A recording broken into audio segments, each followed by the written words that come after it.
करेगी। ठीक, हमारे साथ दुष्यंत नागर जी भी हैं, राजनीतिक विश्लेषक के तौर पर हमारे साथ जुड़े हैं। दुष्यंत जी, जो हमने बात सुनी अभी अनुजा की, लेकिन एक बड़ा सवाल है कि इतने साल तक मतलब कहते हैं बिहार में कि माइनस नीतीश कुछ भी संभव नहीं है। पहली बार ऐसा होगा कि नीतीश दिल्ली में होंगे और सरकार का जो सूत्र है, जो सत्ता की चाबी है, जो बीजेपी के हाथ में होगी, तो कितनी बड़ी चुनौती ये जो आप देखते हैं कि इस वक्त जो है नए मुख्यमंत्री जो बनने वाले हैं उनके सामने, सम्राट चौधरी के सामने होगी।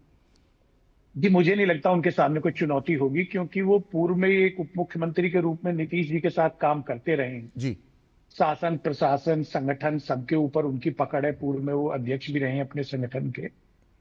तो ऐसी तो कोई मुझे लगता नहीं कि दिक्कत कोई आने वाली है।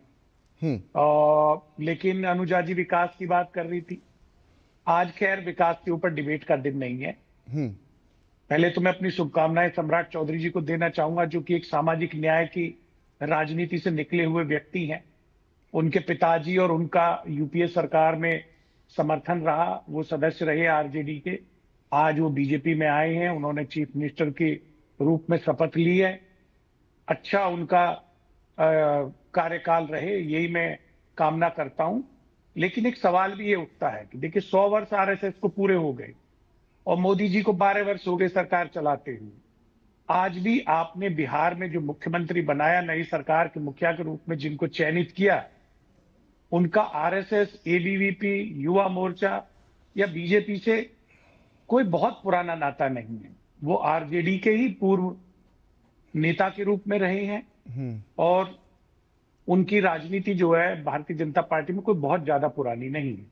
तो बीजेपी अपने दम पे आज भी अगर कहें तो सरकार बनाने में विफल रही है। आज भी आरजेडी के सामाजिक न्याय के समीकरण के सहारे ही वो सत्ता तक पहुंचे। अच्छा, इसमें एक थोड़ा सा मैं दुष्यंत जी एक बात थोड़ा समझना चाहूंगा। मेरा थोड़ा राजनीति में समझ कम है ऐसा लग रहा है मुझे आपकी बात सुनने के बाद। मुझे अपने ऊपर नहीं सर, आपकी कम नहीं है। नहीं, मुझे ऐसा लगने लगा कि मुझे अचानक असम याद आ रहा है और मुझे हिमंता याद आ रहे हैं। हिमंता का भी बैकग्राउंड जो है वो तो बहुत ज्यादा पुराना नहीं है। हिमंता तो कुछ ही समय पहले तक जो है वो कांग्रेस पार्टी में थे।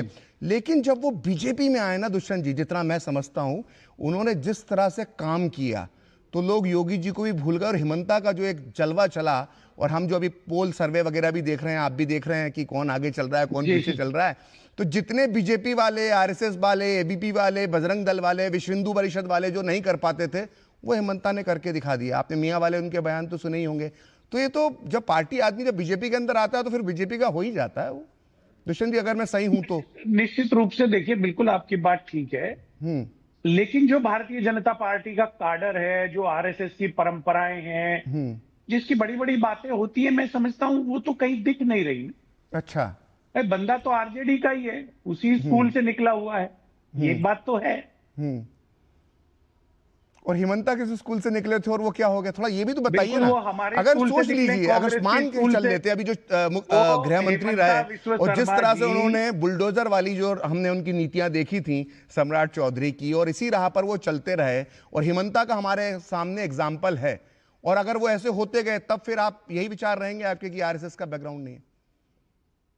नहीं, देखिए, मैं उनके कार्य की बात नहीं कर रहा, मैं उनके राजनीति की बात कर रहा हूं। और हिमंता बिस्व शर्मा जी भी युवा कांग्रेस और कांग्रेस में लंबे समय तक वो रहे, और भारतीय जनता पार्टी की अगर वहां रिपीट हुई तो उसमें हिमंता बिस्व शर्मा जी का एक कंट्रीब्यूशन था। और नॉर्थ ईस्ट में उन्होंने पार्टी को, बीजेपी को खड़ा करने में, सत्ता में लाने में एक महत्वपूर्ण योगदान निभाया, जो बीजेपी और आरएसएस से निकला हुआ व्यक्ति नहीं कर पाया। मेरा सिर्फ यही